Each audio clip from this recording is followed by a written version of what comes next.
Ramadan tiba, Ramadan tiba, marhaban ya Ramadan, marhaban ya Ramadan, marhaban ya Ramadan, marhaban ya Ramadan. Ramadan tiba semua bahagia, tua dan muda bersuka cita.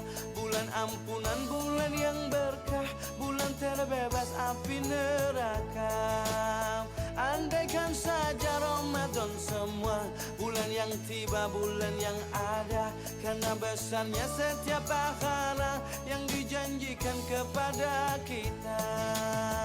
Marhaban ya Ramadan, marhaban ya Ramadan, marhaban ya Ramadan, marhaban ya Ramadan. Dalam bersahur ada pahala, dalam berbuka alangkah indah. Menahan diri, menahan lidah, menjaga hati, menjaga mata. Banyakkan amal hari-harinya, pahala datang berlipat ganda. Berlomba-lomba untuk ibadah, dunia bahagia surga nantinya. Ramadan tiba, Ramadan tiba, Ramadan tiba, Ramadan tiba, Ramadan tiba, Ramadan tiba. Dan semoga setiap jiwa diberikan ampunannya, dan semoga hapus semua kesalahan setiap jiwa. Marhaban ya Ramadan, marhaban ya Ramadan, marhaban ya Ramadan, marhaban ya Ramadan, marhaban ya Ramadan, marhaban ya Ramadan, marhaban ya Ramadan, marhaban ya Ramadan, marhaban ya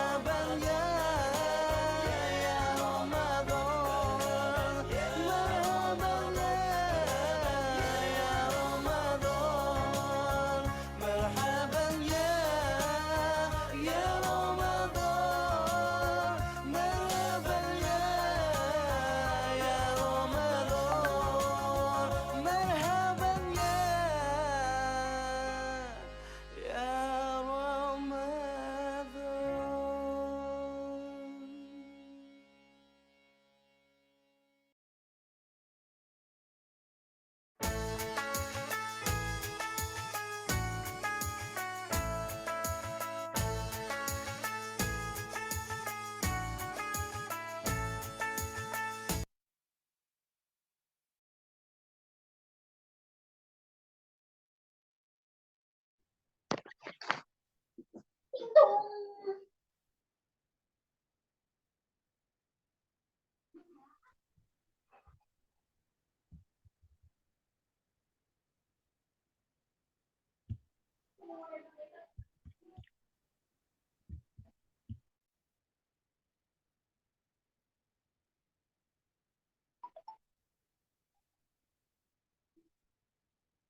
Shopee Peak Ramadan Sale promo gajian terbesar. Promo puncak 25 Maret. Nikmati flash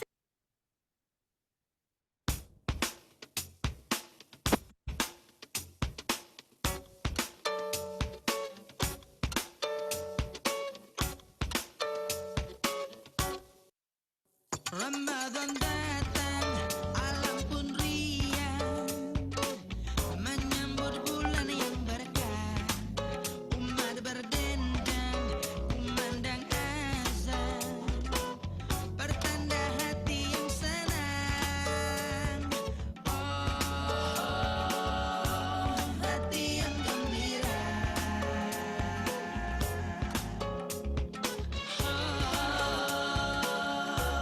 Penuh sukacita.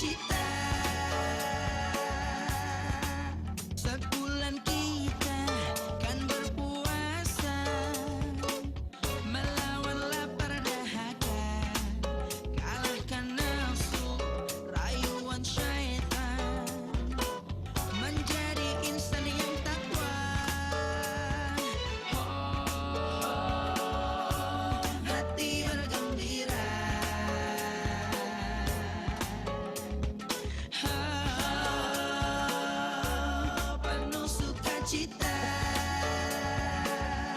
Tarawih dan tadarus,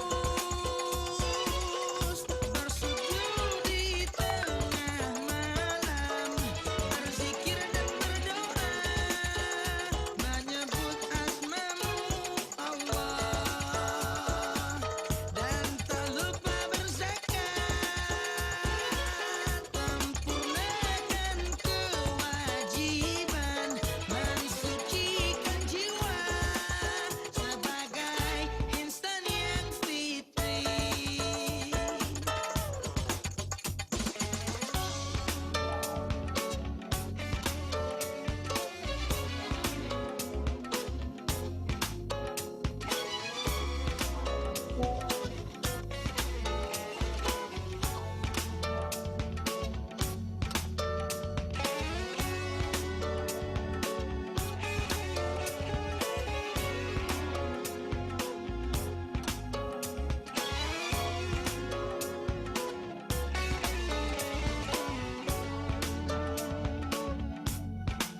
Ramadan datang, alam pun riang, menyambut bulan yang berkah. Umat berdendang, kumandang azan, pertanda hati yang senang, hati yang gembira.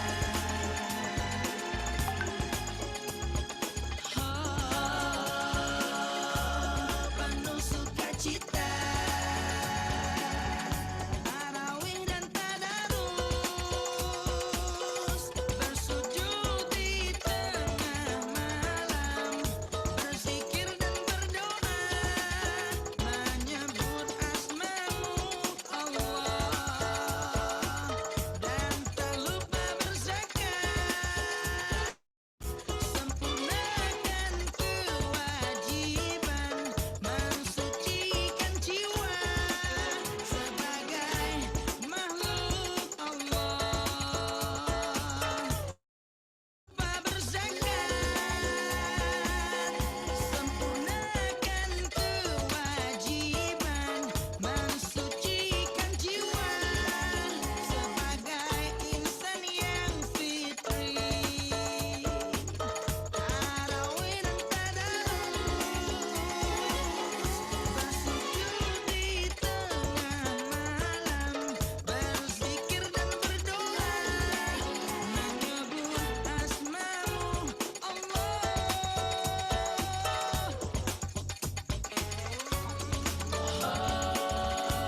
hati yang gembira,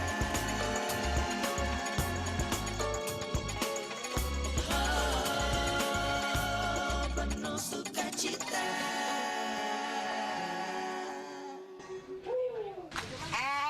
Ya Allah tolong. Bang bangun bang. Punya rumah tidur di Hansip. Di Hansip. Di pos. Bangun. Ayo pulang. Kejar apa aja? Keep kalem. Pesan Grab pasti hemat.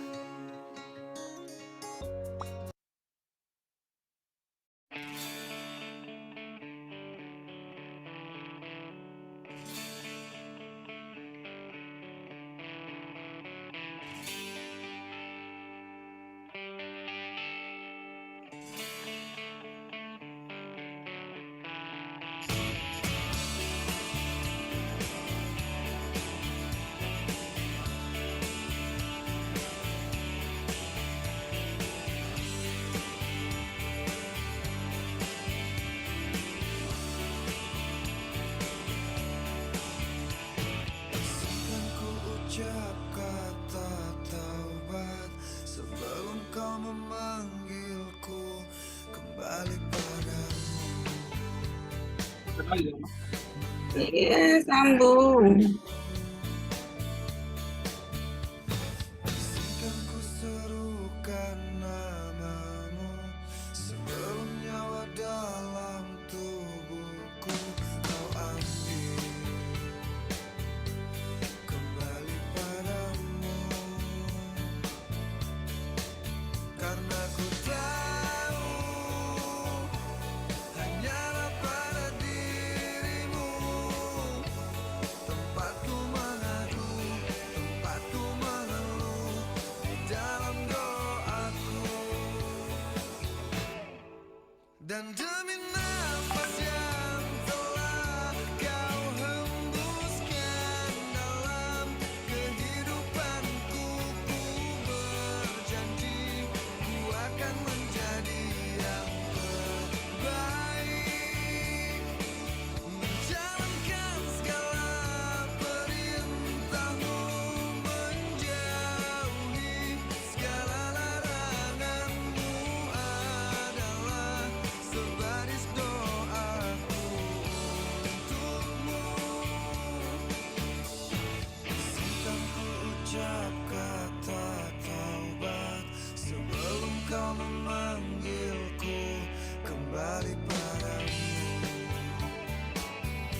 tidak?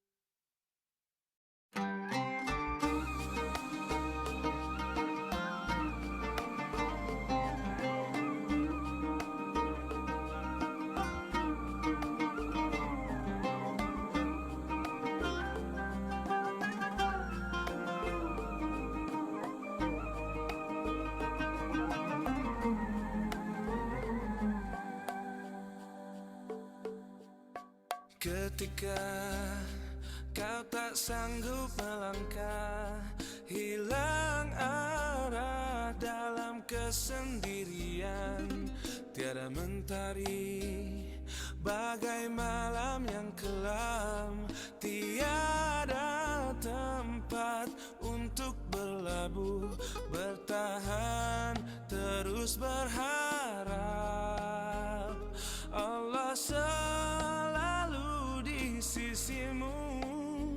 Insya Allah, insya Allah, insya Allah ada jalan. Insya Allah, insya Allah, insya Allah ada jalan. Every time you commit one more mistake, you feel you can't repent and that it's way too late. You're so confused, wrong decisions you have made. Itu adanya berpotensi, tapi sebenarnya tidak adanya landsliding. Kalau pada kasus yang kronik itu bisa macam-macam And never lose hope, 'cause Allah is always by your side. Inshallah, inshallah, inshallah, you'll find your way. Inshallah, inshallah, inshallah ada jalan.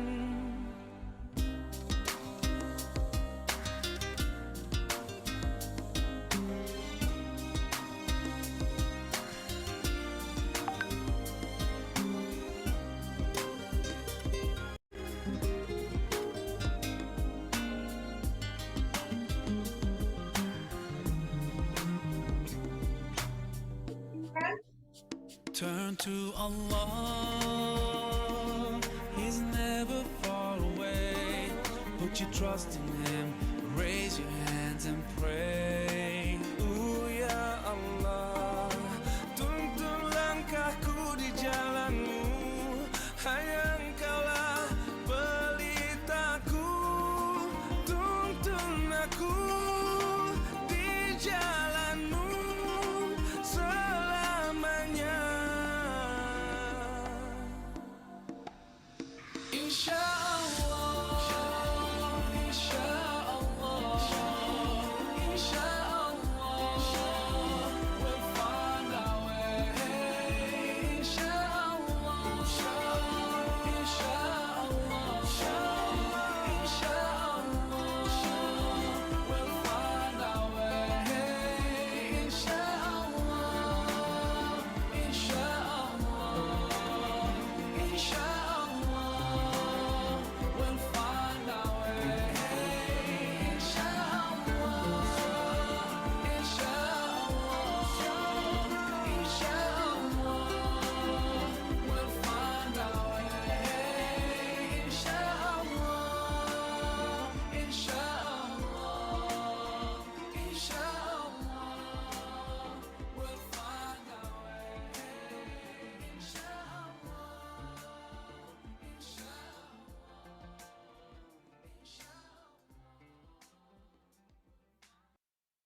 Shopee TV, terbesar se-Indonesia. Beli semua di Shopee. Assalamualaikum, kamu mudik nak? Aduh Bu, maaf ya, aku lagi nggak ada uang.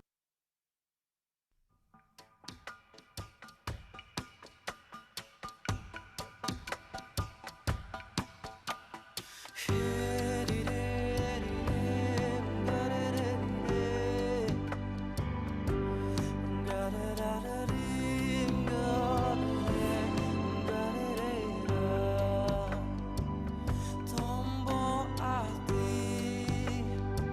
iku limo perkarane kaping pisan maca Quran lan maknane kaping pindho salat wengi lakonono kaping telu wong kang saleh kumpulono kaping papat kudu weteng ingkang luwih kaping limo zikir wengi ingkang suwe salah sawijine sapa bisa nglakoni mugi-mugi Gusti Allah nyembatani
Selamat sore teman-teman, selamat sore, selamat bergabung juga Dokter Ilmi.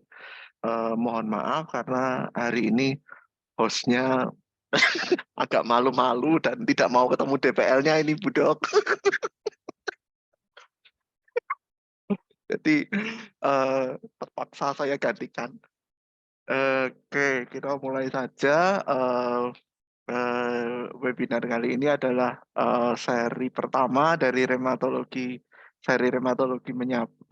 menyapa, dan kali ini mengusung tema pada bulan Ramadan ini kita mengusung tema tentang puasa bukan cuma pada lupus ya, tapi memang judulnya pada lupus, tapi kita fokus aja ke rematik autoimun pada umumnya. Jadi puasa nyaman, lupus aman, seperti itu teman-teman. Kita mulai aja ya. Tadi mungkin kalau dari Dokter Helmi deh pertama kali, kalau apa sih yang bisa dijadikan pedoman untuk teman-teman kalau untuk berpuasa pada saat ini, gimana kalau kondisinya flare atau tidak, bagaimana gitu loh Dok? Terima kasih Pak Alfred. Selamat sore dan Assalamualaikum warahmatullahi wabarakatuh. Terima kasih atas waktu yang diberikan. Sebenarnya saya juga nggak siap jujur, sama kayak hostnya. Ya, saya nggak siap. Terus saya juga bikin PPT Pak sebenarnya Pak. Cuman aku bikin PPT. Cuman ini sederhana, nggak apa-apa ya? Nggak apa-apa. Oke. PPT-nya tapi sangat sederhana sekali. Nggak apa-apa. Monggo matur nuwun. Nggih. Terima kasih kepada Alreli yang sudah memberikan kesempatan. Kita semuanya saat ini sedang memasuki bulan Ramadan ya. Sehingga kadang mungkin kita galau juga, ini saya kena autoimun tapi bulan Ramadan kayaknya saatnya puasa, kewajiban kita sebagai muslim untuk berpuasa. Gimana kiat-kiat kita supaya kita tetap bisa menjalankan ibadah puasa, namun autoimun kita tetap baik. Sudah bisa terlihat ya Pak Alfred ya? Tinggal di salju. Oke.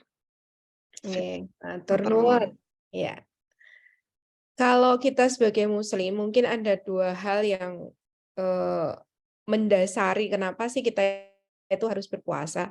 Ada dua surat yang di sini sebenarnya sudah mencakup, bisa menjawab sebenarnya pertanyaan tadi. Yang pertama memang diwajibkan berpuasa untuk setiap muslim yang beriman itu pada bulan Ramadan agar dia bertakwa. Tapi di ayat berikutnya dia ada kata-kata, ada Allah itu memberikan petunjuk juga bahwa barang siapa sakit atau dalam perjalanan, dia bisa tidak berpuasa. Namun dia dapat menggantinya di lain hari sebanyak hari yang ditinggalkannya itu. Allah menghendaki kemudahan bagimu dan tidak menghendaki kesukaran bagimu. Nah, dari dua hal inilah kenapa kita mungkin perlu membahas lebih lanjut. Kapan sebenarnya atau boleh enggak sih sebenarnya orang muslim yang saat ini dikaruniai lupus atau autoimun lain itu menjalankan ibadah puasa. Sebenarnya boleh, aman.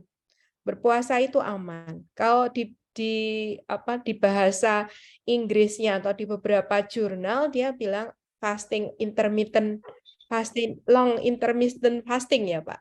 Itu aman.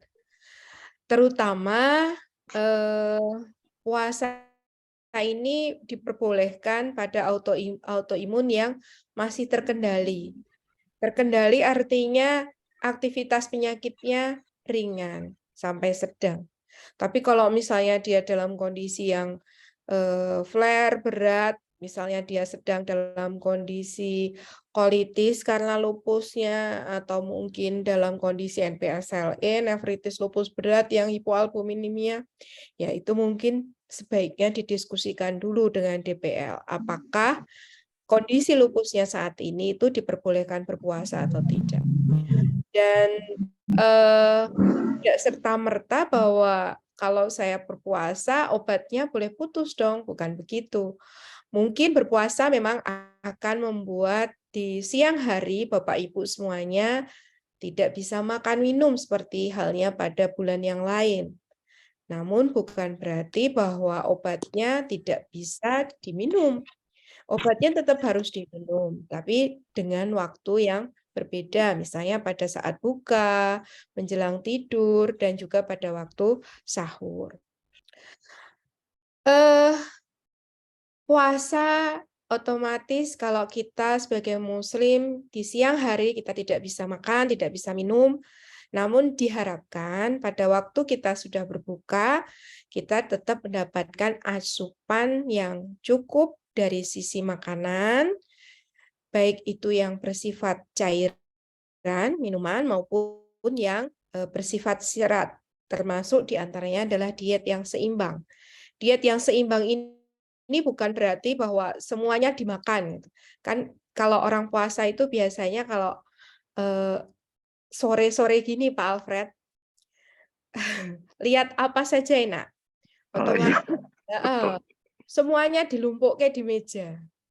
Semuanya rata di meja seakan-akan sebegitu deng, begitu blung. Artinya semuanya seakan-akan mau dimakan kan gitu.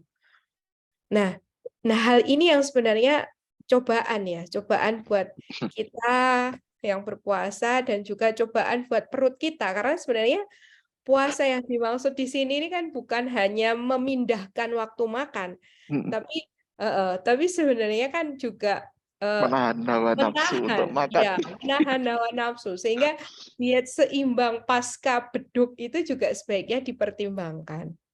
Jadi apa ya? Kayak misalnya kalau kayak beduk itu waktu untuk balas dendam. Balas dendam. Iya, Pak. Iya, kadang kan begitu kita beduk itu ya kolak ada, ya sirup ada, ya semuanya yang mengandung gula ada di situ. Semua makanan gorengan, semua mua yang tadi pagi saya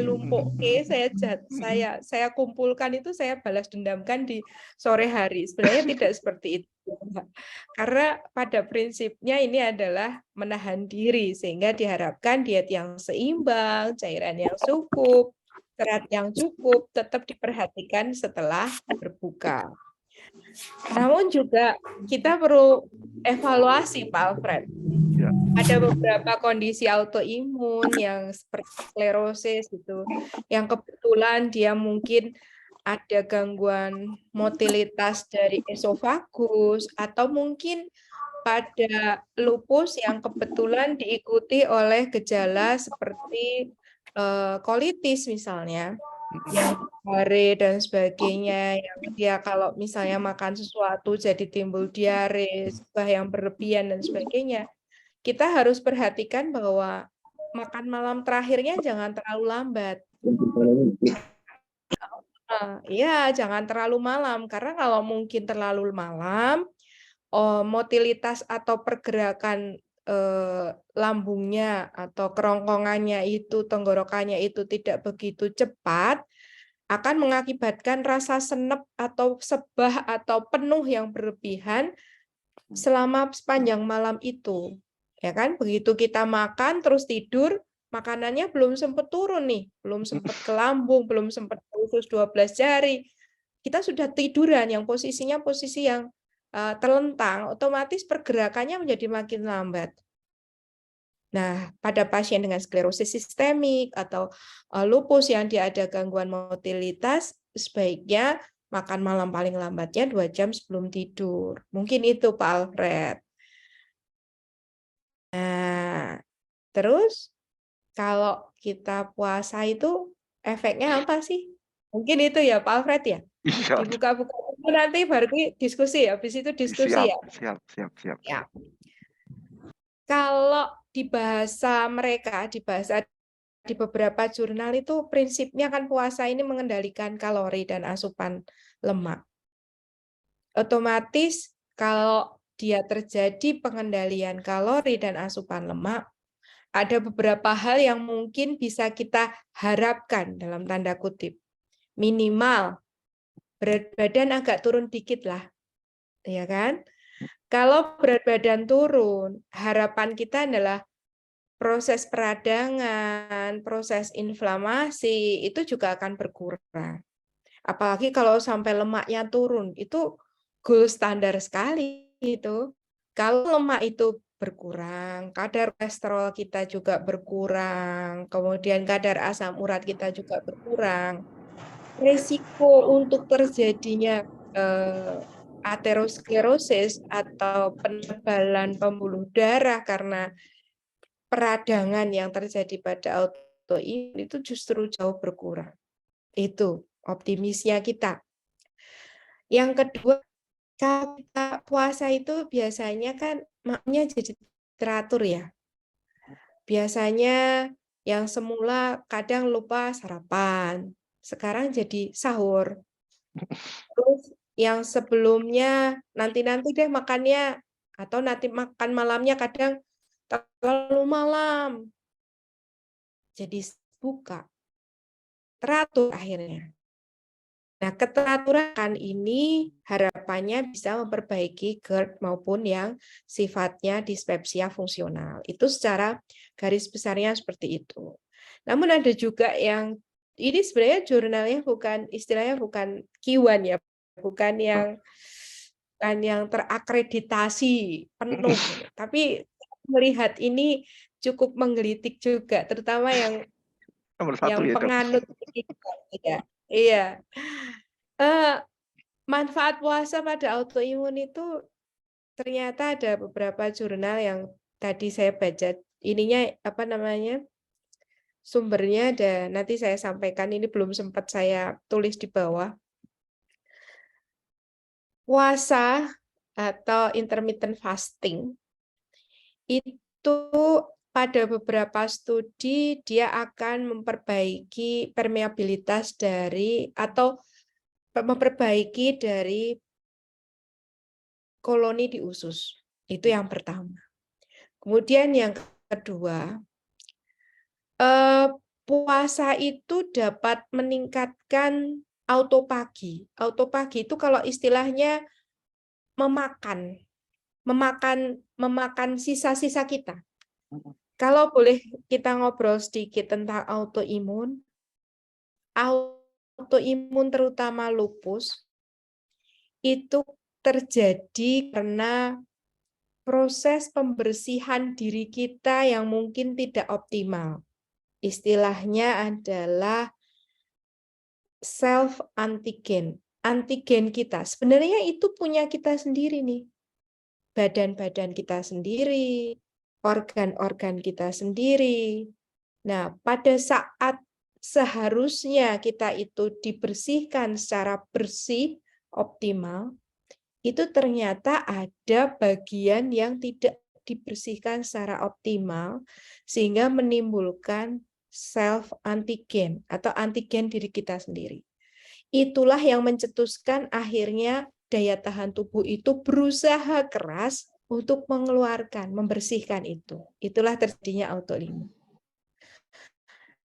Nah, autopagi ini akan lebih aktif pembersihannya, self antigen yang kita buat itu tadi kampanye, kalau dia itu bersih betul, antigen yang diri kita yang tidak bersih tadi jadi dibersihkan karena puasa tadi, harapannya proses peradangan atau proses menyerang diri sendirinya tadi juga akan berkurang. Otomatis hal ini akan meminimalkan inflamasi. Itu. Inflamasi yang berkurang ini kalau rheumatoid arthritis atau RA atau peradangan sendi akan menimbulkan respon bengkak sendinya berkurang, kemudian nyerinya sendi juga berkurang. Nah, kalau pada mungkin lupus, proses peradangan yang menurun ini juga akan menimbulkan banyak hal impaknya atau efeknya ke tubuh kita. Di antaranya mungkin jadinya badan tidak mudah lelah, jadi mungkin proses peradangan lain seperti nefritisnya atau kolitisnya dan sebagainya juga akan menurun. Beberapa studi mengatakan bahwa pada pasien dengan autoimun itu dia akan menurunkan kadar leptin yang harapannya dia akan memperbaiki dari sisi imunitas tadi. Otomatis kalau kita puasa, pikirannya tenang, stresnya juga tenang dong. Kalau stresnya tidak ada, otomatis daya tahan tubuh kita juga akan lebih baik. Nah, ini juga yang akan mengimprove atau memperbaiki respon imun dari tubuh kita. Mungkin itu dulu Pak Alfred. Ada pertanyaan dulu enggak? Biar nggak terlalu abot sore ini. Mungkin dari teman-teman atau dokter yang hadir di webinar ini ada yang mau bertanya. Oh, ini ada pertanyaan pertama Kak Dok. Dari Kak Krisna Ayu Pangesti ini di chat. Ini mungkin itu ya yang umum dikatakan oleh di pandangan awam bahwa berbuka itu kan mulai dengan yang manis-manis atau dengan yang enteng-enteng dulu ya. Iya. Ya, nah ini pertanyaannya, apakah boleh bagi penyintas lupus nefritis jika buka puasanya diutamakan buah terlebih dahulu, makan beratnya baru dimulai jam 7 malam. Apakah itu bermasalah atau tidak bagi lambungnya? Iya. Terima kasih Bu Krisna, Mbak Krisna Ayu ya. Krisna Ayu, Jogja ini Dok. Oh, iya. Jogja. Iya. Terima kasih Mbak Krisna Ayu. Sebenarnya secara garis besar ya, puasa itu kan diutamakan yang manis dulu. Mungkin kenapa kok yang manis dulu, kenapa kok bukan yang warak dulu gitu ya. Bahasanya kan dulu ya, agak agak konyol sedikit, boleh kan ya Pak Alfred ya? Boleh. Lanjut Oh besok. boleh, Bungkus, terima bungkus, kasih. Oke, bungkus. siap. Kenapa kok bukan yang kenyang dulu? Karena gini, pada waktu kita puasa, itu glukosa darah atau kadar gula darah itu kan menurun drastis. Betul. Padahal yang diperlukan otak dan tidak bisa digantikan itu adalah kadar gula. Kalau kita makan gula dulu, makan makanan yang mengandung gula, penyerapannya cepat. Dia tidak butuh metabolisme aeng-aeng dulu. Langsung terserap gitu aja. Kalau kita makan gula dulu. Contohnya di sini adalah misalnya kurma lah taruhlah, karena kurma itu manis. Akibatnya tubuh tuh nggak berespon berlebihan, nggak bekerja langsung begitu istirahat langsung bekerja keras. Kita istirahat 12 jam nih, Bapak Ibu. Maksud saya langsung dalam waktu sesingkat-singkatnya langsung bekerja keras makan gorengan kan, ya kaget juga dia. Makanya kenapa disunahkan untuk makan yang manis dulu. Biar apa? Biar tubuhnya itu beradaptasi dulu. Biar dia itu nggak langsung bekerja keras. Cukup minum gula, makan gula, dia cukup dengan cara metabolisme yang singkat, langsung terserap. Itu harapannya seperti itu. Masalah apakah itu buah, manisnya itu buah, atau yang lain seperti kurma, seperti kola. Kalau saya kola, Pak. Itu individual. Individual tergantung dari masing-masing individu. Artinya ada beberapa orang yang dia memang mempunyai gangguan lambung. Dia memiliki asam lambung. Kalau dia memiliki MAH, memiliki asam lambung, ya sebaiknya jangan yang asam-asam dulu. Minimal dia yang berkadar gula tinggi, namun dia tidak mengandung banyak asam. Agar apa? Agar lambungnya juga nggak kaget. Untuk masalah lupus nefritis, berkaitan dengan buah.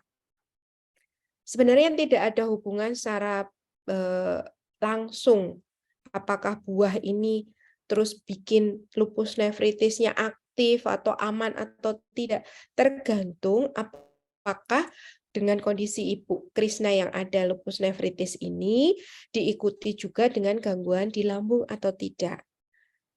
Tapi alangkah lebih baiknya tetap kita mengutamakan yang sederhana dulu, yang pola makan yang molekul sederhana, gula dulu biar mudah terserap, dia tidak mengganggu lambung dulu, termetabolisme dengan baik, baru setelah itu makan berat. Itu tidak apa-apa. Nah, kemudian pertanyaan kedua, lagi langsung Pak. Pakai pertanyaan. Ini ada titipan, betul. Ada titipan dari yang tadi saya sampaikan Pak sore tadi. Ya. Izin share ya, Bu. Izin slide share. Siap. Ini dari... Jangan sulit-sulit ya. Iya, pertanyaannya kadang itu ya seperti itulah ya. Tahu kegalauan teman-teman itu banyak gitu. Oke, dari Kak Nailan Risnawati di Cirebon. Udah keluar belum ya slide share? Udah. Nah ya. Oke, bagaimana cara pengaturan minum yang ternyata mengganggu siklus tidur karena beser ini Dok. Jadi kalau malam sering terbangun, sering kencing karena sering minum. Jadi minumnya normal ya, kurang lebih 1,2 liter, tapi terbangun untuk buang air kecil sampai 3-4 kali waktu tidur. Waktu sahur minum kurang lebih 1 liter, habis sahur juga bangun terus seperti itu. Terus kedua, masalah nyeri di sendi dan saraf. Jadi olahraganya perlahan, baru jalan pagi. Jadi beliau ini sering melakukan jalan pagi dan olahraga itu sering haus dan lelah sehingga pengaturan waktu olahraga seperti apa sih pengaturan untuk olahraga yang ideal untuk saat puasa? Karena kekhawatiran mungkin lelah, haus dan kecapean mungkin ya. Iya. Monggo Ya, dok. terima kasih Bu Naila ya. Untuk gangguan kencing, terutama pada saat puasa, karena kita kan jadi apa namanya overnya di malam hari ya, minumnya itu kita change, kita ubah di malam hari. Kita juga harus mengevaluasi ini, apakah ini hanya karena perubahan minumnya jadi banyak sehingga sering kencing, atau ada hal yang lain. Misalnya gini, pada orang-orang yang nyun sewu, perempuan terutama ya, dengan gangguan infeksi saluran kemih, ini ada kecenderungan untuk tidak bisa menahan pipis. Atau dalam kondisi misalnya kegemukan, atau misalnya dalam kehamilan. Itu biasanya juga terjadi gangguan menahan pipis. Atau misalnya seorang perempuan yang sudah beberapa kali hamil. Nah, ini perlu dievaluasi kalau menurut saya, Pak. Artinya bahwa dalam kondisi minum yang masih dalam batas normal, kok kemudian dia sampai terjadi inkontinensi atau minum atau kencing yang berlebihan di malam hari, ini sebaiknya dievaluasi terlebih dahulu apakah memang ada faktor pemberat yang lain. Kalau sekiranya dia memang ada infeksi saluran kemih, mungkin alangkah lebih baiknya dia diterapi terlebih dahulu. Kalau misalnya dia karena kehamilan berulang atau mungkin kegemukan, alangkah lebih baiknya kalau misalnya diupayakan dengan latihan Kegel exercise, latihan menahan kencing, sehingga harapannya kerannya itu akan lebih mudah untuk menahan kencing sehingga tidak terlalu mengganggu di malam hari. Kemudian yang berikutnya adalah kemampuan olahraga. Kadang olahraga pada penderita lupus ini memang tidak bisa atau autoimun secara keseluruhan tidak bisa langsung banyak, seperti langsung saya maunya adalah dapat hilang kalori 200 misalnya. Tidak bisa begitu. Memang harus step by step, terutama yang kegiatan sifatnya adalah strengthening atau penguatan otot, kelenturan otot. Kalau sekiranya misalnya dengan berjalan kaki kok masih rasanya haus, lemas, mungkin ada baiknya diganti dengan yang sifatnya exercise penguatan otot terlebih dahulu. Misalnya dengan elastic band. Jadi otot tangan dulu, otot lengan dulu, otot paha dulu, yang tidak perlu keluar, tidak terlalu banyak menguras energi, itu cukup bagus juga. Nah, hal ini juga perlu individual treatment istilahnya, untuk menyesuaikan antara kekuatan olahraga, exercise dengan kondisi individualnya. Mungkin itu Pak Alfred. Ya mungkin semoga jelas ya untuk Kak Naila. Jadi kondisi masing-masing itu individual banget. Jadi kalau memang nggak kuat ya jangan dipaksa. Tapi kalau nggak olahraga juga ya gimana gitu kan ya. PR saya juga masih harus keliling lapangan 10 kali ya, Bu Dok. Sepeda lah Pak ini malam. Ya. Oke, kita lanjut ke pertanyaan berikutnya. Titipan dulu. Dari Kak Ronawati dari Cepiring Kendal. Bagaimana caranya supaya saya bisa menjalankan puasa dengan baik, dengan sehat?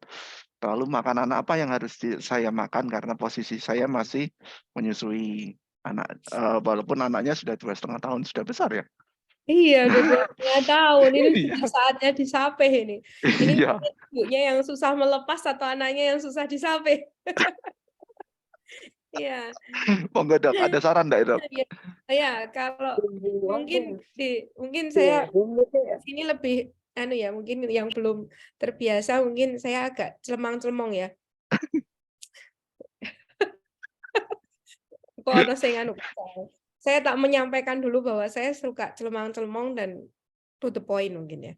Untuk Bu Ronawati ya, mungkin untuk yang 2,5 tahun sudah saatnya untuk mulai disapih karena bagaimanapun juga eh, ada saat anak itu harus mulai full mandiri dalam artian lepas dari ASI, makanan penuh begitu. Mungkin itu saran saya saja secara sepintas.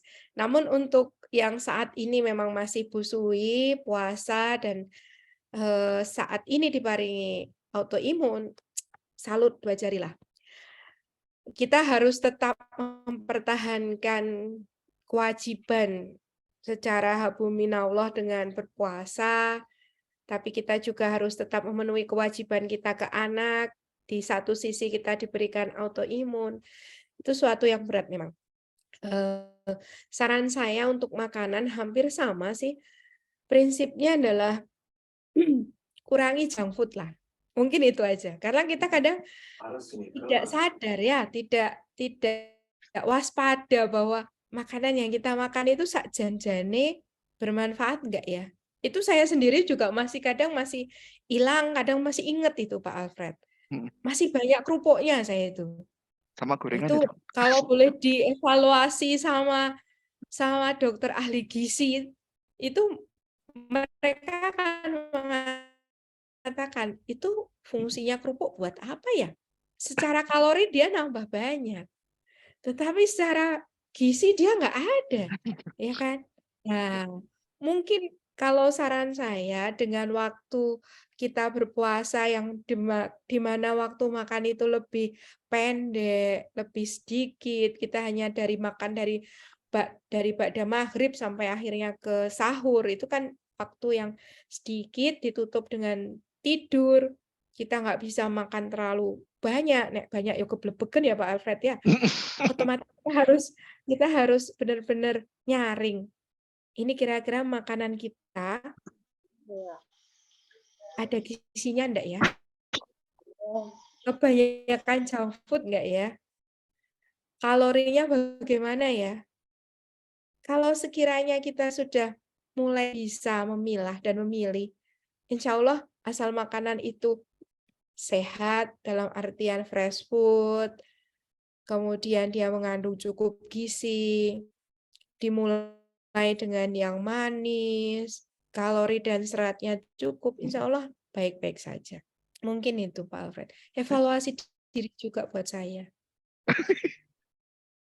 Iya. Buat saya juga Dok.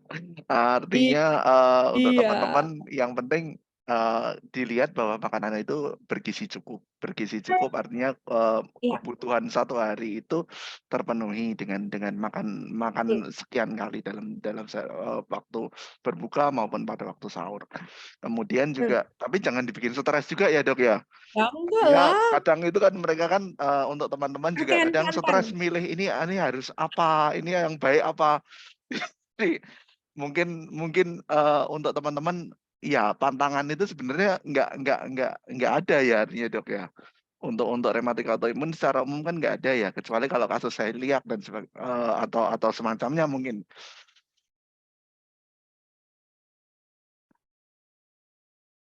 Sinyalnya hilang.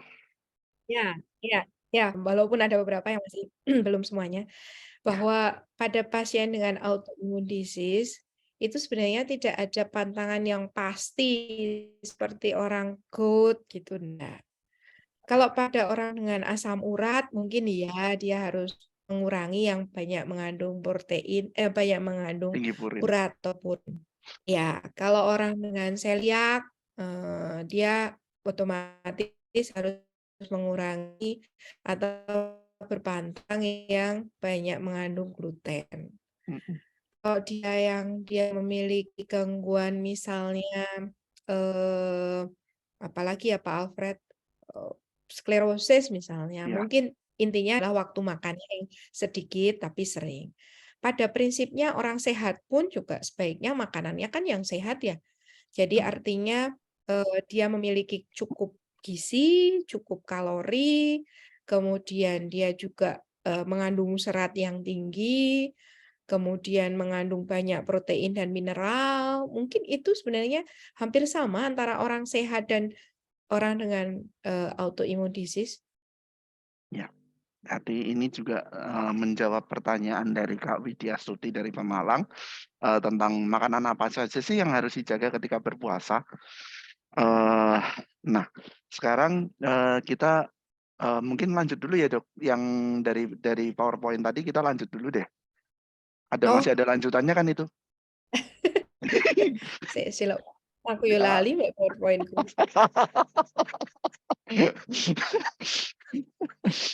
Olahraga, Pak. Yang Oke. PowerPoint saya hanya olahraga.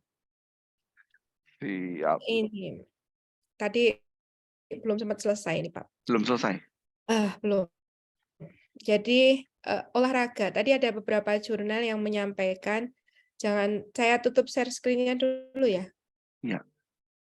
Ini saya share screen. Oh, sebentar. Enggak, sudah close kok. Tinggal share aja, Dok. Tinggal share aja. Share screen-nya ya. Olahraga sebentar ya. Sebentar.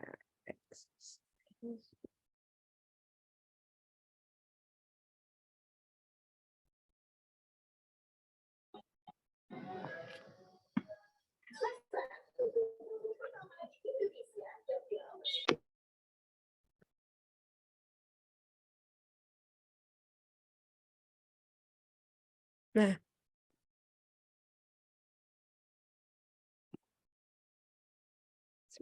Sebentar. Ini jurnal. Sebentar, mana ini?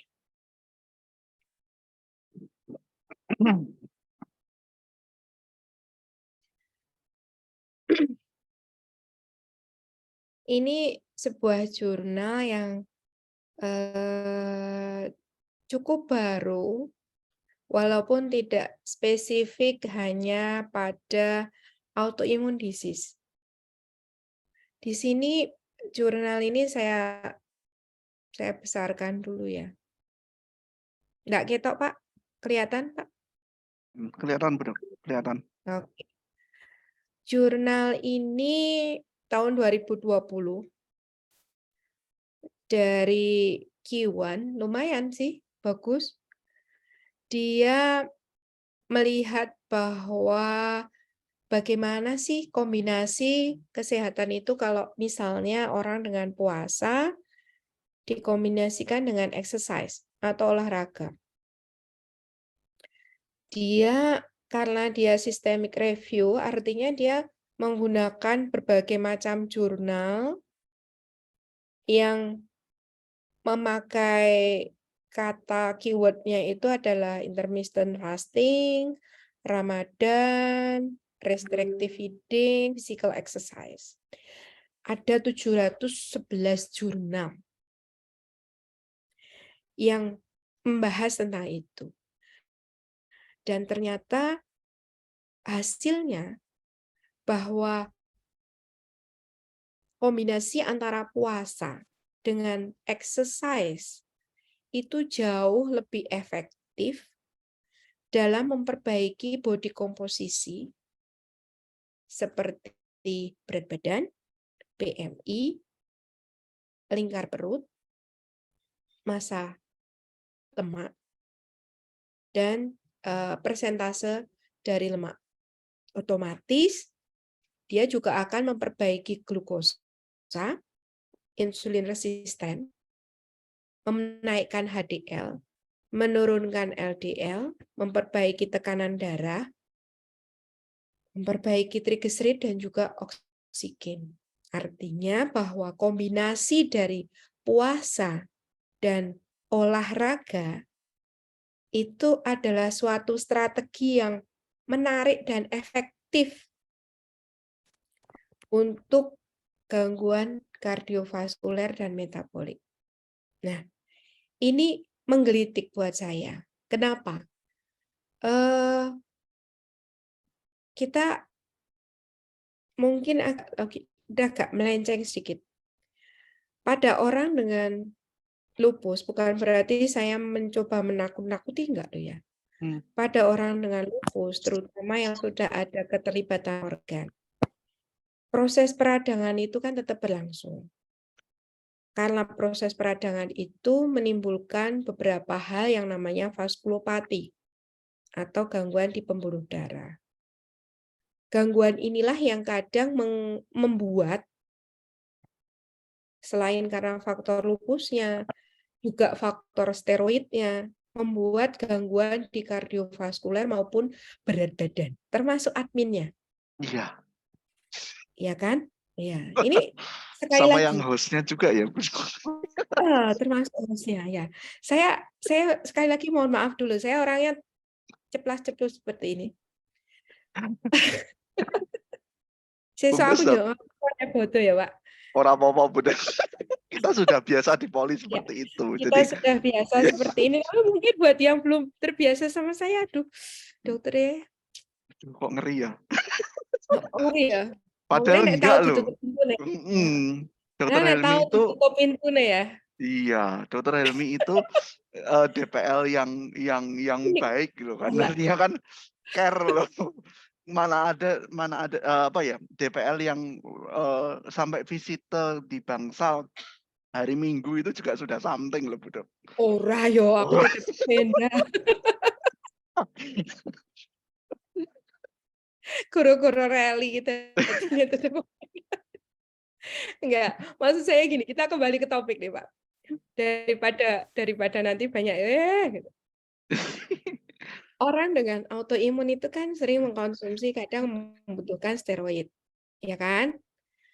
Dan steroid otomatis akan menaikkan berat badan. Betul nggak? Betul.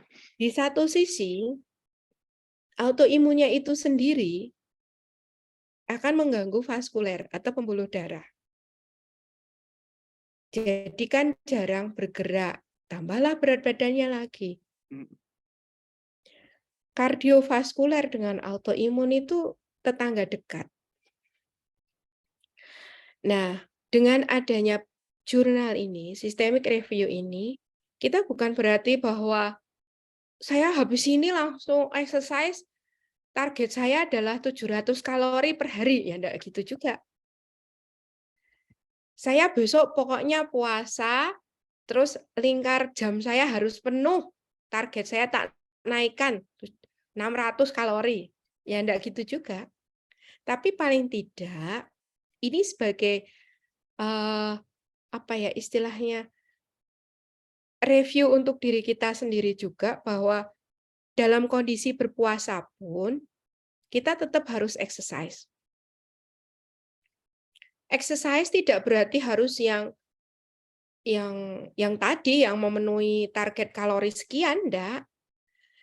Paling tidak exercise ini adalah untuk tetap mempertahankan metabolisme, mempertahankan elastisitas otot, elastisitas sendi agar nyerinya berkurang. Artinya orang autoimun apapun termasuk diantaranya RA, terutama ya di sini yang saya sering singgung adalah RA. Kalau kita diam saja, kakunya tambah, makin kaku. Kalau kita exercise ringan, kakunya akan berkurang. Tapi kalau kita exercise atau olahraganya berlebihan pun juga akan makin sakit. Nah, disinilah kenapa autoimun. Artinya apa? Bahwa yang paling bisa memanajemen itu adalah diri kita sendiri. Kita tidak boleh mager, kita tetap olahraga walaupun puasa, tapi kita juga jangan sampai berlebihan. Karena kalau berlebihan, akibatnya juga akan menimbulkan inflamasi yang berlebihan, nanti habis olahraga jadi sakit semua. Mungkin itu. Apa maneh, Pak? Nah ya, oke kita kembali ke pertanyaan aja betul. Oke, kita ke ini Megawati deh. kan, Dokter Mega ya, Dokter Mega dulu deh. Iya, Dokter Dokter Mega Mega ini. ini aja. Mungkin terkait dengan pembatasan Cairan. cairan ya, pembatasan Iya, cairan, terutama pada kasus TKD mungkin ya yang dianggap ya, iya. yang kasus TKD end stage dia harus membatasi jumlah air, membatasi jumlah nutrisi, kalium dan sebagainya. Itu gimana dok? Kalau dari menurut dokter Iya, Helmi? Nyun sewu Dokter Mega. Kita tetap kembali ke individual treatment ya. Artinya bahwa apabila memang lupus ini sudah mengganggu ginjal, di mana gangguan di ginjalnya itu sudah cukup mengganggu dalam artian kreatinin clearance-nya sudah mulai naik, kemudian dia harus ada pembatasan cairan. Ini perlu diskusi yang lebih banyak dengan DPL. Kira-kira seberapa cairan yang diperlukan, apakah memungkinkan untuk puasa, dan bagaimana konsekuensinya. Mungkin itu lebih individual. Karena kalau misalnya itu sudah harus membatasi cairan, secara otomatis pasti juga membatasi protein juga kan, Pak? Terutama pada pasien-pasien yang CCT-nya atau clearance kreatininnya mungkin sudah di bawah 15. Ya, itu mungkin nanti akan didiskusikan dengan DPL secara individual. Tapi pada prinsipnya bahwa kalau itu masih nefritis lupus yang belum terjadi penurunan fungsi ginjal yang signifikan, artinya clearance kreatininnya itu masih di atas 15, itu masih bisa kita istilahnya kita gebyah uyah ya, kita jadikan dalam satu format gitu dengan pasien yang lain. Artinya dia tetap minum secara bagus, intake cairannya juga seimbang 2 liter per hari, artinya kita cukupi kalau sebisa mungkin 2 liter dalam waktu semalam itu, tapi individual, kembali lagi individual treatment. Tergantung masing-masing bagaimana problemnya masing-masing dan organ mana yang terkena. Mungkin itu, Pak. Ya, baik. Itu juga menjawab pertanyaan dari Kak Erika Witanti yang tadi yang kondisi low kalium ya, 1,6. Iya, Mungkin lebih tepat untuk didiskusikan dengan DPL-nya masing-masing. iya, Apakah betul. pilihan yang tepat? Apakah memang bisa berpuasa dengan kondisi tertentu atau jangan dipaksakan? Baik, kita masuk ke pertanyaan berikutnya. Atau mungkin teman-teman ada yang mau nge-live? Silakan loh. Kalau mau nge-live bisa raise hand dulu coba. Kita kasih satu kesempatan live deh. Sambil jawab Bu Meta ini kali ya, Pak? Boleh, monggo dok. Dari Bu Meta itu Waalaikumsalam. ya. Bu Meta, ini Sjogren, Pak. Baru Sjogren terasa ya. apa yang harus saya lakukan. Oke. Nggih, Sjogren memang spesial juga ya, autoimun yang cukup spesial karena autoimunnya ini dia mengenainya di beberapa kelenjar ya, kelenjar air mata, kelenjar ludah. Saya bisa membayangkan dan bisa merasakan apa yang dirasakan Bu Meta, di mana pada kondisi Sjogren itu kan tidak puasa saja mulutnya kering, matanya kering, bagaimana dengan berpuasa? Memang ini cukup, istilahnya, cukup cukup saya bisa merasakannya Bu Meta, tapi kita sebagai, kita sebagai umat muslim ya, mungkin ada baiknya ada beberapa, trik dan tips, di antaranya adalah 1, kurangi makanan-makanan yang banyak mengandung santan, gorengan, kemudian yang sifatnya itu menyerap cairan yang berlebihan pada waktu bersahur. Itu. Jadi lebih banyak makanan-makanan yang memang banyak air, kemudian tidak bersantan, tidak mengandung gorengan, seratnya cukup pada waktu sahur. Kemudian Kalau misalnya memang di situ dia terdapat nyeri perut, kemudian ada gastritis pada antrum juga, ada baiknya makanan-makanan yang mengandung banyak perangsang dalam arti seperti kopi, kemudian asam, kemudian pedes, itu otomatis sudah nggak pernah lagi, nggak usah lagi diminum dan dimakan. Selain harus mengkonsumsi PPI atau mungkin omeprazol, lansoprazol, atau mungkin H2 blocker seperti simetidin, ranitidin sesaat sebelum sahur. Sehingga setelah sahur perutnya sudah oke dan nyaman pada waktu puasa.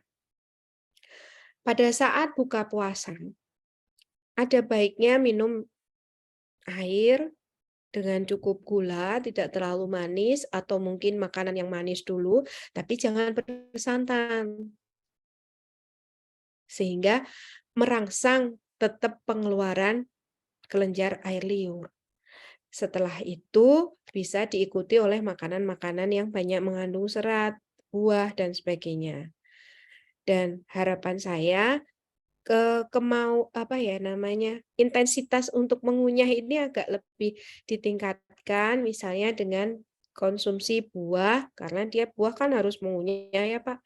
Kemudian yang kedua adalah gummy-gum atau permen karet pada waktu kita sudah berbuka. Gerakan mengunyah ini akan merangsang kelenjar air liur untuk terus memproduksi air liur. Harapannya pada waktu malam tercukupi dengan cairan, pada waktu siang perutnya tidak perih karena sudah dilapisi sama obat PPI atau simetidin, ranitidin, dan sebagainya, dan kadar produksi cairan dari kelenjar air liurnya juga cukup. Mungkin itu, Pak. Oke, semoga menjawab ya, Kak. Ini ada pertanyaan dari Mbak Prima. Halo Mbak Prima. Mbak Prima dari Panggon Kupu. Halo, Fred. Halo. Mau live langsung? Tanya dengan Dokter Helmi. Enggak usah dibacain aja. Agak ngeri-ngeri gitu, enggak gigit loh, Mbak. Oke, baik. Saya bacakan aja ya. Mbak Prima ini Odapus kalau dengan puasa itu sering anyang-anyangan dok, sering ISK gitu ya. Nah, dengan kondisi berpuasa di mana sering ISK, asupan minum juga kurang, apa yang harus dilakukan? Oke, terima kasih Mbak Prima. Waalaikumsalam warahmatullahi wabarakatuh. Oke, Mbak Prima sehat ya. Alhamdulillah. Alhamdulillah. Menyiasati kecukupan cairan ini mungkin memang salah satu yang bisa menjadi PR tersendiri buat Odapus, karena memang kita dalam waktu yang sesingkat itu dikurangi tidur, kita harus minum, kemudian airnya cukup. Ada beberapa hal yang mungkin menjadi salah satu trik ya. Yang pertama memang air ini kan membuat lambung kita jadi cepat penuh ya Mbak Prima ya. Apalagi kalau masih makan, kemudian sebentar kemudian udah tidur. Artinya jadi pipis nanti malamnya. Tadi seperti pertanyaan yang titipan yang Bu Widawati ya. Minum setelah buka itu memang diharapkan tetap dengan yang manis dulu. Setelah itu tetap minum air putih biasa untuk memenuhi kebutuhan cairan kita. Nah, triknya mungkin ada baiknya minum itu tadi yang manis dulu kan untuk biar glukosanya cepat naik. Baru kemudian setelah itu sholat, kemudian kita minum lagi air putih, kemudian setelah tarawih mungkin kita minum lagi, menjelang tidur kita minum, kemudian pagi bangun tidur langsung minum.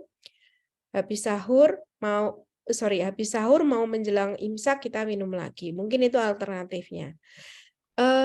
Kecukupan minum ini sebenarnya individual, tidak selalu harus 2 liter, 2,5 liter, masing-masing individu masing-masing berbeda-beda. Tergantung dari berat badannya, tergantung dari BMI-nya dan sebagainya, tergantung dari metabolismenya pagi hari dan sebagainya. Nah, alternatif yang lain, kenapa kok jadi bikin anyang-anyangan? Tadi pertanyaannya hampir sama. Kita harus evaluasi, apakah satu ada pemberat yang lain atau tidak. Misalnya infeksi saluran kemih. Karena bisa jadi anyang-anyangan ini tidak hanya karena kita kebanyakan air putih, tidak hanya kebanyakan air minum, tapi memang mungkin anyang-anyangan kita terjadi karena kita ada ISK. Nah, kadang ISK ini tidak bergejala atau istilahnya asimptomatis. ISK yang asimptomatis atau tidak bergejala itu biasanya ditandai oleh rasa tidak puas saat berkemih.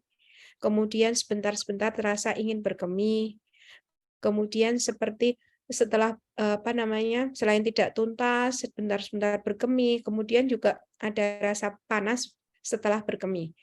Ini yang simptomatis. Kalau yang ISK asimptomatis, kadang kita nggak merasa apa-apa. Tapi ternyata di dalam urin kita ada banyak bakteri. Itu bisa menjadi salah satu pencetus terjadinya anyang-anyangan tadi. Itu yang pertama. Kemudian yang kedua tadi berat badan, kegemukan, kehamilan berulang, itu juga bisa membuat sphincter atau otot di saluran kemihnya itu jadi tidak bisa menahan air kencing. Istilahnya kalau kita punya kandung kemih di bagian bawah pusat, itu kerannya itu tidak bisa seelastis dulu, sehingga karena kita kehamilan berulang mengakibatkan sebentar-sebentar hanya baru terpenuhi cairan sedikit, dia sudah ingin berkemih. Nah, kalau itu terjadi dan memang tidak ada infeksi saluran kemih, ada baiknya kita tetap melatih otot kegel kita, otot bawah panggul kita, harapannya agar kemampuan menahan kencing di dalam kandung kemih ini optimal.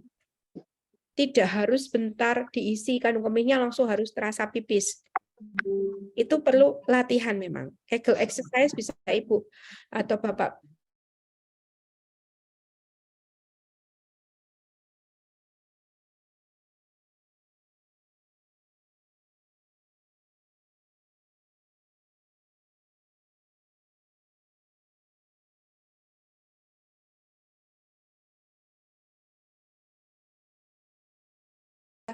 mau nyaur utang istilahnya, nyaur utang cairan pada waktu kita puasa, kita sahur di sore hari, kita utamakan di awal dan kita kembalikan di akhir. Ada waktu menjelang imsak, mungkin itu. Mungkin ada lagi. Wah, ini pertanyaannya banyak sekali ya. Ini kurang Ya lebih sama sih. banget, Pak Alfred. Kita mau sampai jam berapa dong? Kita mau sampai jam berapa dulu? 16.30 Maksimalnya lah ya. 16.30 aja ya. Oke. Ini 16 yang mungkin yang lain mungkin Kak Muhadidin Kuyit ini kan perkara diet dengan protein murni plus 4 ini kan sama aja ya, tetap mungkin lebih baik didiskusikan dengan DPL-nya saja. Kalau tidak ada gangguan, tidak ada yang membahayakan, ya mungkin makan dan minum secara biasa saja. Kemudian ini ada yang flare nih, Dok. Kak Lia, ini izin mau bertanya, Dok. Lupus saya kena rambut rontok sudah 7 bulan yang lalu. Untuk pemulihannya bagaimana, Dok?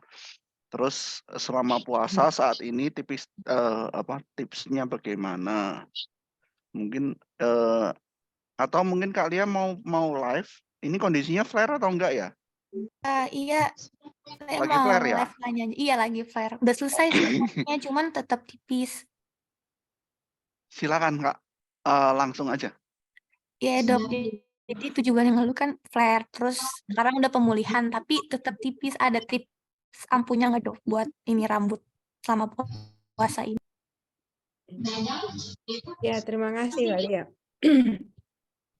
7 bulan lalu dia Mbak Lia flare, kemudian kan setelah itu sudah perbaikan ya, sekarang ya fungsi yang lainnya sudah normal semua, baik ya. Kok ternyata rambutnya masih tetap rontok. Nah, itu yang perlu kita evaluasi. Karena rambut rontok ini juga banyak sekali ragamnya. Apakah memang karena flare-nya, apakah karena memang kelembabannya, apakah karena ada ketumbenya, atau karena yang lainnya. Banyak sekali faktor terjadinya rambut rontok. Kadang saya masih santai Bu, santai aja. Saya seringnya kayak gitu kalau terutama di poli ya, saya soalnya kadang saklem itu tadi ya.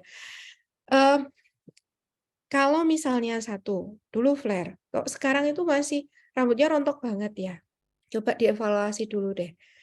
Sekarang ini lupusnya yang aktif yang mana ya? Atau istilahnya di kami, istilahnya disease activity-nya bagaimana?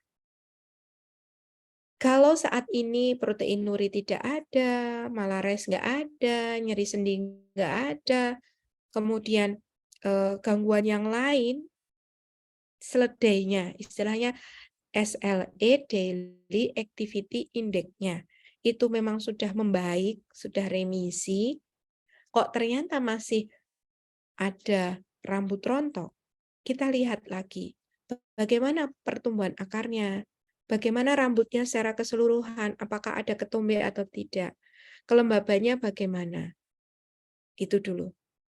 Karena pada prinsipnya, kalau pada lupus, paling sering rambut rontok ini, kecuali pada beberapa kasus terutama ya, ada beberapa kasus memang dia tidak harus seledainya itu aktif, tidak harus lupusnya itu kelihatan aktif sekali, tapi rambutnya habis, itu ada juga Pak.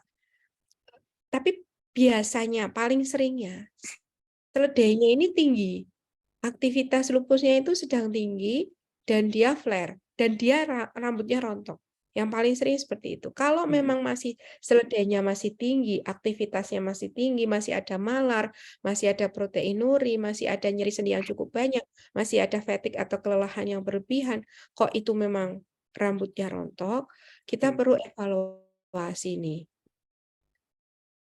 Treatment-nya bagaimana? Terapinya bagaimana? Apakah obatnya rutin? Apakah obatnya ada yang memang mempunyai efek samping merontokkan rambut? Ataukah memang saat ini lupusnya sebenarnya belum terkontrol sekali? Tapi kalau selena-seledainya atau aktivitas penyakit lupusnya memang sudah terkontrol, tapi kok masih tetap rontok, ya tadi kita harus evaluasi. Boleh nggak sih pakai tonik? Boleh-boleh aja. Boleh sekali. Boleh pakai tonik, asalkan toniknya ya yang ber-BP POM, tidak boleh berlebihan, jangan langsung terpengin karena ada di feed Instagram. Tetap kita harus evaluasi ada nggak jadi BP POM dan sebagainya. Boleh kok. Boleh nggak sih Dok pakai PRP? Sekarang ini kan lagi ngetren tuh Pak. Kalau ada botak sedikit, banyak teman saya tuh, nggak DPL sih, yang sudah di atas jelita-jelita gitu, jelang 50 gitu, mereka kan botak tuh. Iya banyak itu Pak. Mereka botak, terus akhirnya ada yang suntik PRP, tukul gitu. Iya, itu banyak. Tanam rambut ada juga. Implan lah ya. Implan rambut ada juga. Yang suntik PRP untuk menumbuhkan rambut ada juga. Boleh nggak autoimun seperti itu? Tergantung aktivitas penyakitnya. Mungkin itu Mbak Lia. Saran saya tetap jaga seledainya atau aktivitas penyakitnya terkontrol, kemudian evaluasi pengobatannya, kemudian yang ketiga, kalau bisa rambut dari sisi rambutnya itu sendiri juga mendapatkan nutrisi yang cukup, jaga kelembabannya, jangan ada ketumbe dan sebagainya. Mungkin itu Pak Alfred. Ya, mungkin semoga jelas ya Kak Lia. Ada gejala lain nggak sih sebenarnya? Selain rambut rontok kalau sekarang? Sebenarnya kemarin udah dicek lagi aktif juga sih Dok, masih belum Masih itu stabil. ya, Ya. masih flare ya berarti. Jadi kan Tapi mungkin didiskusikan lagi ke DPL apakah untuk mengatasi flare ini gimana? Apakah terapi yang diberikan sudah adekuat atau belum? Mungkin didiskusikan bersama DPL saja nanti. Ya, terima kasih. Ya, sama-sama. Ini ada Iren loh. Oh ya. Pak Venda enggak ada di sini ya. Pak Venda lagi visitor. Oh iya, semangat sekali beliaunya. Nganteni aku soalnya. Kemarin dari Jakarta kan Dok? Iya. Oh, kan. Batas minimal port. Oke. Iren, boleh ngurangi Mbak makanan? Iren mau live? Boleh Iren. Mau live? Kak Iren mau live? Di live aja Mari. deh. Iren main live. Kak Irin, halo. Speak up aja. Oh Kalau iya. mau langsung aja sekalian diskusi dengan Dokter Helmi. Iya, Monggo. boleh nggak mengurangi nasi? Boleh sekali. Boleh, tapi bukan berarti bahwa tidak boleh nasi loh ya. Iya. Jadi autoimun tuh boleh nggak mengurangi nasi? Ya boleh. Mhm. Boleh. Tapi bukan berarti bahwa autoimun tidak Hah? boleh nasi. Hedi. Gitu. Yang paling kita apa ya istilahnya kita pahamkan itu adalah bahwa autoimun ini hampir sama dengan orang sehat pada umumnya. Orang sehat boleh nggak kebanyakan nasi? Ya nggak boleh. Kalau kita kebanyakan nasi nanti DM, gulanya naik. Kan gitu. Nah, orang dengan autoimun boleh nggak dengan nasi? Boleh. Tapi tidak boleh berlebihan. Harus pantang nggak? Ya enggak. Tetap boleh-boleh saja. Tapi tidak boleh berlebihan. Sama kayak orang sehat. Sama. Tidak boleh berlebihan juga nasinya. Karena nanti bikin gulanya naik. Ini. Untuk Pak Mohalidin ya. Untuk Pak Mohalidin ini langsung ya Pak Alfred ya. Ya. Untuk Pak Mohalidin ini pertanyaannya. Ini Pak hostnya kayaknya sinyalnya lagi down. Ya, Pak Mohalidin, Dok, protein saya pernah positif 4. Ini istrinya Jantung. yang Oh SLE, Dok. iya. Oke. Jantungnya bengkak dan terendam setelah echo, sekarang protein sudah normal, jantungnya sudah normal. Apakah sudah boleh minum secara normal? Kembali lagi, Ibu, apakah dalam tanda kutip protein sudah normal ini memang sudah betul-betul protein urin negatif atau belum? Kemudian karena ini sempat ada efusi perikat sepertinya ya. Apakah sudah ada nyun sewu echonya ulang itu benar-benar sudah left ejection fraction-nya atau LVEF-nya itu sudah normal atau belum? Mungkin Ibu bisa menanyakan ke DPL yang terkait untuk menanyakan jumlah air minum yang bisa dikonsumsi Ibu setiap harinya seperti apa, apakah sudah boleh berpuasa atau belum, atau tos pundi, itu kembali lagi mohon ditanyakan kembali ke DPL karena ini berkaitan dengan ejection fraction atau kemampuan jantung itu untuk memompa dan juga dari hasil ginjalnya itu kreatinin atau kreatinin dari ginjalnya itu sudah membaik atau belum. Mungkin itu. Mungkin jadi perlu diskusi lagi ya dengan DPL ya, Kak Mohalidin Oke. ini. Jadi jangan kita menentukan ini sudah boleh atau belum, tapi diskusi bersama DPL itu penting. Ini yang mungkin agak situ, ini Kak Heni di Padang yang kemarin juga sempat diskusi di grup. Dia 1 bulan, Dok, 1 bulan full dengan mens tidak berhenti. Nah, ini kalau puasa bagaimana, Dok? Kalau dengan kondisi seperti ini? Iya. Buat Bu Heni Padang ya. Kalau dengan saat ini kita menjawab dulu, ini kan ada 2 problem. Problem pertama adalah menstruasi yang panjang. Kemudian yang kedua adalah masalah sisi puasa. Kalau di dalam menstruasi yang panjang ini di kita sebagai seorang medis ya, kita harus melihat ini kenapa dulu. Apakah menstruasi yang panjang ini hanya karena gangguan hormonal? Atau ada hal yang lain?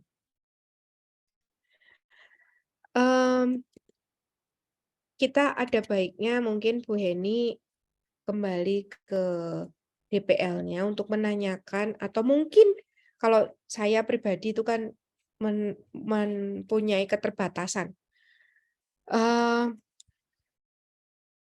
Biasanya kalau ada pasien dengan menstruasi yang panjang, saya akan langsung bilang, konsul obgyn dong, gitu. Ya, itu saya orangnya tipikalnya memang sulit untuk berpikir. Karena saya mengakui bahwa saya punya keterbatasan yang banyak sekali. Saya akan langsung saya konsulkan ke kandungan. Apakah menstruasinya ini murni hanya karena hormonal yang mungkin akan membaik dengan memperbaiki hormonalnya, biasanya juga akan diatur oleh kandungan, atau ini ada hal yang lain, misalnya miom dan sebagainya. Ya. Nah, kalau sekiranya memang itu ada hal yang lain yang menyebabkan dia menstruasi berlebihan dan terus-menerus, itu sebaiknya menstruasinya ini dibenahi terlebih dahulu. Yang kedua, dengan menstruasi yang lama ini, apakah sudah menimbulkan gangguan seperti anemia atau belum? Kalau ternyata dia itu dalam waktu 1 bulan menstruasi terus-menerus, sehingga sudah sampai pada titik terjadi anemia atau kekurangan Hb, hemoglobin, ya harus berhati-hati betul. Jangan memaksakan diri untuk tetap berpuasa. Dibenahi dulu menstruasinya tadi, dicari penyebab pastinya, dilihat apakah sudah mengganggu secara fungsional tubuh atau belum. Sudah timbul anemia atau belum. Kita benahi dulu. Namun memang di dalam Islam itu ada istilahnya darah yang istilahnya istidrot ya kalau nggak salah. Istihadah. Itu boleh tetap berpuasa. Kalau dia sudah melebihi dari fase menstruasinya. Ini dari saya tidak punya cukup ilmu juga untuk menyampaikan ini. Karena saya tidak mempelajari secara penuh, tapi secara fikih wanita mungkin bisa dibaca kembali di buku fikih wanita, fikih muslimah, bahwa apabila memang kita menstruasi kok melebihi 14 hari, ini dianggap sebagai darah istihadah. Kalau dianggap darah istihadah, artinya setelah 14 hari tadi dianggap suci, bersih. Boleh berpuasa. Sampai saatnya, jadwalnya dia menstruasi kembali. Itu dari fikih muslimah. Tapi secara medis, kita juga harus tahu kenapa kok ini bisa terjadi istihadah, bisa terjadi darah yang begitu panjang. Kalau misalnya dia faktornya karena hormonal, ya hormonalnya harus dibenahi. Kalau dia faktornya misalnya karena mio misalnya, akan diperbaiki oleh dokter opsinya. Tapi apabila itu memang belum terperbaiki dan dia sudah masuk dalam darah istihadah, secara fikih muslimah itu sudah boleh berpuasa. Mungkin itu. Semoga jelas ya tadi Kak Eni ya. Mungkin ini sudah hampir 4:30 dok, udah sampai. Terakhir nih Bu Farida nih. Mas Wan ya, kita kasih kesempatan untuk Bu Farida. Mau live Kak? Mau live? Mumpung di sini. Nggak usah deh Kak. Dibacain aja. Iya. Ya, oke. Kasusnya dari awal puasa, kepala belakang nyeri, sampai pingsan, hampir pingsan, tapi diberi paracetamol itu tidak membaik. Lalu kira-kira bagaimana? Mungkin kontrol lebih baik ya dok, kalau udah begini. Iya, betul. Kontrol lebih baik. Kalau misalnya memang Mbak Farida ini masih nyeri kepala yang sangat dominan nyerinya ya, lebih dari, kalau saya lihat sampai fasenya sampai ingin pingsan itu kan berarti fasenya lebih dari 7. Mungkin ada baiknya kontrol terlebih dahulu, karena kita tidak pernah tahu ini nyerinya kenapa, apakah nyun sewu karena hipoglikemi, apakah ini ada anemia, apakah ini ada hal yang lain, itu kan tetap harus dievaluasi betul. Kalau sekiranya memang Hb-nya cukup, kemudian yang lainnya dalam kondisi baik, aktivitas lupusnya sedang terkontrol, nyeri kepala, istirahatnya bagaimana? Apakah istirahatnya cukup atau tidak? Apakah ada benturan atau tidak? Apakah ada hal yang lain atau tidak? Gangguan mata ada atau tidak? Mungkin seperti itu. Dievaluasi terlebih dahulu. Kalau misalnya nanti memang bisa segera ke DPL, apalagi kalau memang sudah seperti ini. Terima kasih, Pak Alfred. Ya. Terima kasih. Ini ya mungkin semoga membantu. Jadwal kontrolnya kapan ya Kak Farida? Hari Selasa. Selasa besok ya. Iya mungkin segera kontrol aja, disampaikan keluhannya. Biar segera dievaluasi. Ini kan karena apa? Apakah nanti perlu pemeriksaan mendukung? Apakah perlu di MRI? Karena pusing menerus ya? Iya. Iya, apalagi kan itu mengganggu. Baik, kita foto dulu atau foto dulu ya? Kita foto bersama dulu deh teman-teman ya. Mungkin Ini ada dipimpin. beberapa dokter yang ikut juga ya. Iya, ada Pak Ternyata. Nugi juga dok. Oh iya, malu saya. Ada Pak Nugi, ada Dokter Agustri, Iya. ada Dokter Lau. Terima kasih dok partisipasinya. Ini ngobrol-ngobrol santai kok dok. Oke, kita minta itu ya Kak Yuli untuk memimpin. Malu-malu, nggak Iya, mau. Pak Nugi. Ya sudah, nanti saya kasih kesempatan Kak Yuli untuk membuat kesimpulan aja. Pak Baik. Nugi itu loh, malu saya. Untuk teman-teman dan dokter silakan minta bantuan untuk open video ya, untuk kita foto bersama dulu sebentar. View gallery.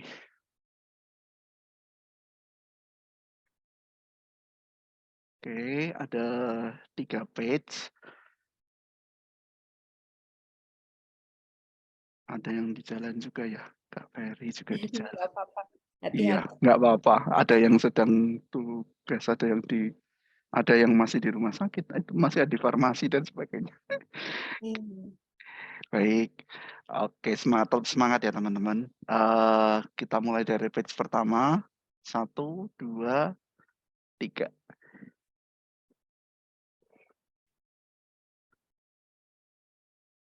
Ih, Pak Nugi kayaknya di YouTube.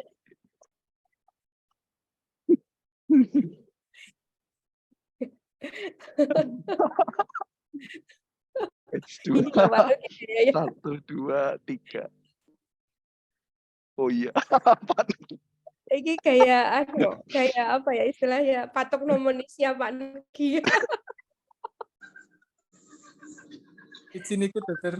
Iya. Oh iya. Lalu saya Pak Monggo Nugi. dok. Page 3.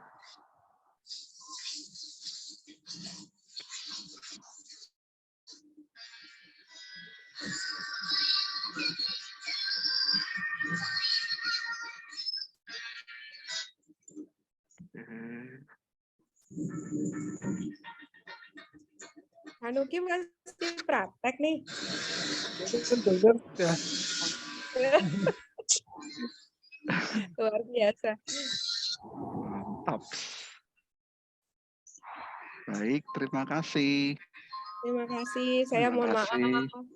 jika mungkin banyak kekurangan, kurang Ini siap dan sebagainya. Nggak apa-apa dok, nggak apa-apa, nyantai aja. Kita kan acara juga santai, bukan yang serius-serius amat. Kita acara talk show biasa kan, jadi kan bukan yang harus kaku-kaku amat gitu. Jadi baik, saya beri kesempatan Kak Yuli untuk memberikan kesimpulan. Langsung kabur dia.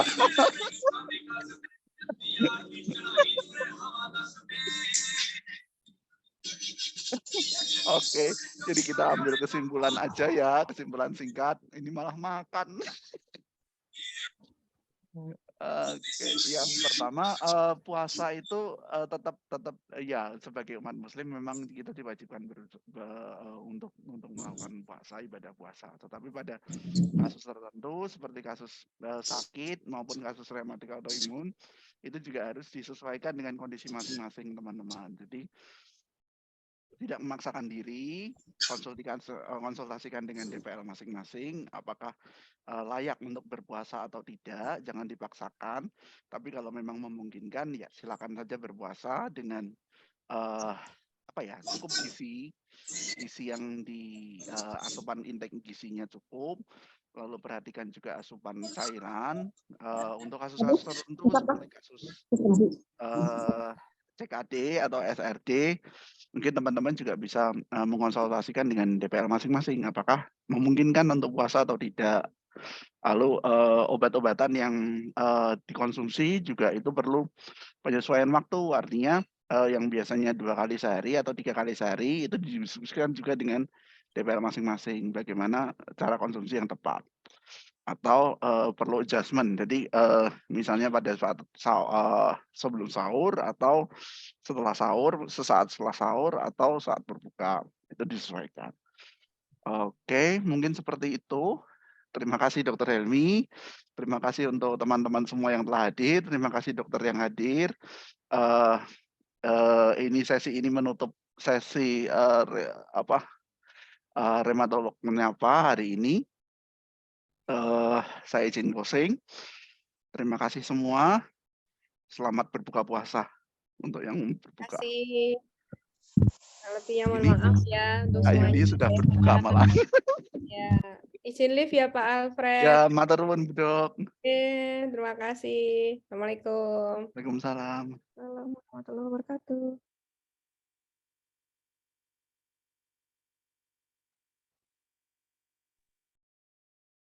Baik, saya close. Terima kasih.